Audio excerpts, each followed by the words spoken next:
Hey guys, the koi are really up today. They are attacking their food, goldfish as well. Water's clearing up. They finally quit spawning and everything. Boy, they done a number on it. Got 7 koi and about 25 goldfish in there.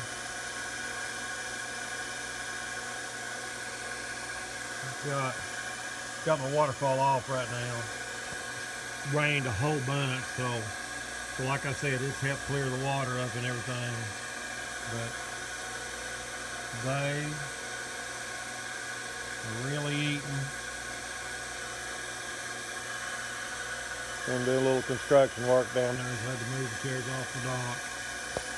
But you can see, I got this part of the underpinning on the porch. I got it finished. And I just want to do a quick. Flowers are doing really well. Uh-oh, I dumped out some koi food right there. So, but yeah, they're doing really well. The flowers are looking good. Otherwise, he'd like to get down there and eat one, I'm sure.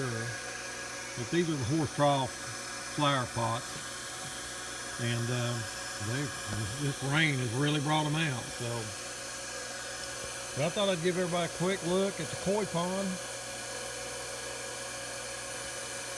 because they've really done a number on it. They've kept it muddy here all spring, but you can see them good now. And hopefully they'll get some big size by the end of the summer. We'll see. But I put that one pot right there. I put it in just to give them some cover and everything like that. And I mean, they tore the gravel and the dirt and everything out of it, and they kept it muddy. But like I said, I just want to give you a quick tour of the koi fish pond. Swimming pool looking good. Pool house, it's getting there. And I love my koi. Guys, if you ever want to get into a hobby and you got a little space to put the small pond out there in your yard somewhere, you can spend hours looking at these things. They're fun to watch. I really like it. It's starting to rain out here, so I'm gonna go. Everybody have a good evening.